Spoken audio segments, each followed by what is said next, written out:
Telangana assembly ఎన్నికల ఫలితాల తర్వాత ఎక్కువ మంది కేసీఆర్ ఫ్యూచర్ ప్లాన్లు, కేటీఆర్ రాజకీయ భవిష్యత్తు గురించి చర్చిస్తున్నారు. కానీ రాజకీయ పరిస్థితుల్ని కాస్త లోతుగా విశ్లేషిస్తే బీఆర్ఎస్ పార్టీని కాపాడుకోవడానికి కేసీఆర్ ఓ భారీ యుద్ధమే చేయాల్సి ఉంటుంది. ఎందుకంటే రెండు జాతీయ పార్టీలతో కేసీఆర్ పోటీ పడాల్సి ఉంది. రాష్ట్రంలో అధికారంలో ఉన్న కాంగ్రెస్తో, కేంద్రంలో అధికారంలో ఉన్న బీజేపీతో యుద్ధం చేసి పార్టీని కాపాడుకోవాలి. లేకపోతే ఏదో ఓ పార్టీ బీఆర్ఎస్ను మింగేస్తుంది. అందుకే ఇప్పుడు కేసీఆర్ పార్టీని కాపాడుకునేందుకు ఏం చేయబోతున్నారు అన్నది కీలకంగా మారింది. బీఆర్ఎస్ పార్టీ తన బలమైన ఉత్తర తెలంగాణలో బలహీనపడింది. అక్కడ బీజేపీ బలంగా మారింది. అన్ని చోట్ల కాంగ్రెస్ ప్రధాన ప్రత్యర్థి అయింది.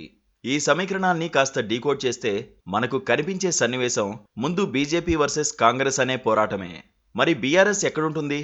ఇదే ఇప్పుడు బీఆర్ఎస్ అగ్రనేతల్ని కూడా ఆందోళనకు గురిచేస్తున్న అంశం. ఉత్తర తెలంగాణలో ఎన్నికలకు ముందు పోటీ బీఆర్ఎస్ బీజేపీ మధ్య ఉంటుందని అనుకున్నారు. కానీ ఎన్నికల ఫలితాలు కాంగ్రెస్కు అనుకూలంగా వచ్చాయి. బీజేపీ రెండు ప్రధాన పార్టీలకు ధీటైన ప్రత్యామ్నాయమని నిరూపించుకునే ప్రయత్నం చేసింది. కారణం ఏదైనా బీజేపీకి 13% పైగా ఓట్లు వచ్చాయి. 8 చోట్ల గెలవడంతో పాటు మరో 17 స్థానాల్లో రెండో స్థానంలో నిలిచారు. ఈ లెక్కల్ని తక్కువ చేయలేం. అన్నింటికంటే మించి బీజేపీ రాజకీయాలు, ఆ పార్టీ హైకమాండ్ పెద్దలు తమ పార్టీని బలోపేతం చేసుకునేందుకు అమలు చేసే వ్యూహాల గురించి తెలిసిన వారికి మాత్రం వచ్చే కొద్ది నెలల్లో తెలంగాణలో జరగబోయే పరిణామాల్ని అంచనా వేస్తున్నారు. వాటిలో ప్రధానంగా ఉండేది బీఆర్ఎస్తో పొత్తు పెట్టుకోవడం లేదా ఆ పార్టీని వీలైనంత బలహీనం చేసి బీజేపీని బలోపేతం చేయడం. బీఆర్ఎస్కు పోటీగా రెండు జాతీయ పార్టీలు ఉన్నాయి. ఒకటి రాష్ట్రంలో అధికారంలో ఉంది, మరొకటి కేంద్రంలో అధికారంలో ఉంది. ఈ రెండు పార్టీలను కేసీఆర్ ఎదుర్కోవాల్సి ఉంది. కాంగ్రెస్ పార్టీ గత అనుభవాల కారణంగా ఖచ్చితంగా బీఆర్ఎస్ ఎమ్మెల్యేలను ఆకర్షిస్తుంది. గతంలో 2 సార్లు తమ పార్టీ ఎల్పీలను విలీనం చేసుకున్నందున ఈసారి బీఆర్ఎస్ ఎల్పీని విలీనం చేసుకునేందుకు ప్రయత్నిస్తుంది. ప్రస్తుతం బీఆర్ఎస్ తరపున గెలిచిన ఎమ్మెల్యేల్లో వీర విధేయులు తక్కువే. ఉమ్మడి రంగారెడ్డి, హైదరాబాద్ నుంచి గెలిచిన వారిలో పద్మారావు లాంటి వారు తప్ప అందరూ ఇతర పార్టీల్లో గెలిచి బీఆర్ఎస్లోకి ఫిరాయించి వచ్చినవారే. అధికార పార్టీ అన్న కోణంతో బీఆర్ఎస్లో చేరినవారే.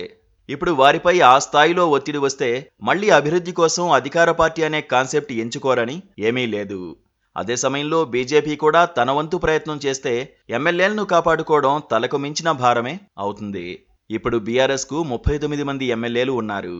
నిజానికి ఇది మంచి బలమే. 119 స్థానాలున్న అసెంబ్లీలో 39 స్థానాలతో అధికార పక్షంపై గట్టిగా పోరాడవచ్చు. కానీ ప్రస్తుత రాజకీయాలు ఎలా మారిపోయాయంటే ఆ 39 ఎమ్మెల్యేల్లో ఎంతమంది పార్టీలో ఉంటారు, ఎంతమంది అభివృద్ధి కోసం ఇతర పార్టీలోకి వెళ్లిపోతారు అన్నది సస్పెన్స్గానే ఉంది. ఫలితాలు వచ్చిన తర్వాత కేటీఆర్, కేసీఆర్తో జరిగిన సమావేశాలకు 4-5 ఎమ్మెల్యేలు హాజరు కాలేదు. అలాగే రేవంత్ రెడ్డిని ఓ ఎమ్మెల్యే కలిశారు. ఇలాంటి రాజకీయాలు చేయడంలో కేసీఆర్ ఓ దారి చూపారు. ఆయన 2 సార్లు కాంగ్రెస్, టీడీపీ ఎల్పీలను టీఆర్ఎస్ ఎల్పీలో విలీనం చేసుకున్నారు. అంతేకాకుండా ఎమ్మెల్యేలను ఎలా ఆకర్షించాలో కూడా ఆయన చూపించారు. కాంగ్రెస్ ప్రభుత్వం 6 నెలలు, ఏడాదిలో పడిపోతుందని, తర్వాత బీఆర్ఎస్ వస్తుందని కడియం శ్రీహరి ఫలితాలు వచ్చిన తర్వాత మాట్లాడారు. ఇలాంటి మాటల వల్ల ప్రతిపక్ష పార్టీల ఎమ్మెల్యేలను చేర్చుకుని ప్రభుత్వాన్ని బలోపేతం చేసుకోవడం తప్పు కాదని అధికార పార్టీలు భావిస్తాయి. తెలంగాణలో జాతీయ పార్టీలు అవే అనుకుంటున్నాయి. రెండు అధికార కేంద్రాలతో అధికారం పోగొట్టుకున్న కేసీఆర్ పోరాటం అంత తేలిక కాదు. వెంటాడే కాసులు, వయసు అన్నీ ఇబ్బందికరంగా మారతాయి. అందుకే కేసీఆర్ ఇప్పుడు కీలక నిర్ణయాలు తీసుకోవాల్సి ఉంది.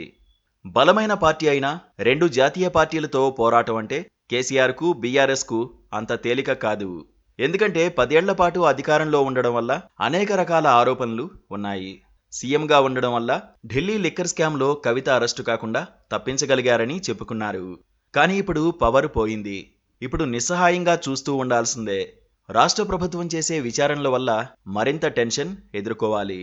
అందుకే ఇప్పుడు ఏదో ఓ జాతీయ పార్టీతో కేసీఆర్ అవగాహనకు రావాల్సి ఉంటుంది. ఎన్డీఏలో చేరేందుకు కేసీఆర్ ప్రయత్నించారని స్వయంగా మోదీ చెప్పారు. ఆయన్ను చేర్చుకునేది లేదని, ఇది తన గ్యారంటీ అని ఎన్నికల ప్రచారంలో కూడా ప్రకటించారు. కానీ దక్షిణాది నుంచి ఓ బలమైన మిత్రపక్షాన్ని బీజేపీ కోరుకుంటోంది. ఒకవేళ బీఆర్ఎస్ను చేర్చుకోవాలని అనుకుంటే తిరస్కరించే అవకాశం బీఆర్ఎస్ పెద్దల్లో ఉండదు. కొంత ప్రొటెక్షన్ కోసమైనా అంగీకరించక తప్పదని రాజకీయ వర్గాల నిశ్చిత అభిప్రాయం. ఎన్నికలకు ముందు వరకు బీఆర్ఎస్కు 2 చాయిస్లు ఉన్నాయి. రెండు పార్టీల్లో దేనితోనైనా కలిసే అవకాశం ఉంది. కానీ ఇప్పుడు తెలంగాణలో కాంగ్రెస్ అధికారంలోకి రావడం వల్ల ఆ పార్టీతో కలిసే అవకాశం ఉండదు. అలా కలిస్తే నేరుగా బీజేపీ నోట్లో చిక్కినట్లేనన్న అభిప్రాయం కూడా వినిపిస్తోంది. కేసీఆర్కు ఇప్పుడు 2 ఆప్షన్లు ఉన్నాయని, అందులో ఒకటి ఒంటరిగా 2 జాతీయ పార్టీలతో ఫైట్ చేయడం, రెండోది బీజేపీతో కలవడం. 2 ఆప్షన్లు కూడా రెండు వైపులా పదునున్న కత్తిలాంటివే. కేసీఆర్ రాజకీయ చాణక్యమే బీఆర్ఎస్ పార్టీని కాపాడాల్సి ఉంది. కేసీఆర్ ఈ ఎన్నికల్లో అతి విశ్వాసంతో చేసిన తప్పులు చూస్తే ఆయన కూడా ఆత్మవిశ్వాసంతో ఇక ముందు నిర్ణయాలు తీసుకోలేరు. అందుకే బీఆర్ఎస్ వచ్చే ఎన్నికల వరకు సర్వైవ్ అయితే అదే గొప్ప విజయం అని రాజకీయ వర్గాలు అంచనా వేస్తున్నాయి. ప్రాంతీయ పార్టీలు అధికారం కోల్పోతే మనుగడ సమస్యను ఎదుర్కొంటూ ఉంటాయి. కొన్ని పార్టీలే అతి కష్టం మీద నిలబడుతూ వస్తున్నాయి. అలాంటి పార్టీల్లో బీఆర్ఎస్ ఉంటుందా లేదా అన్నది వచ్చే 2-3 ఏళ్లలో తేలిపోతుంది.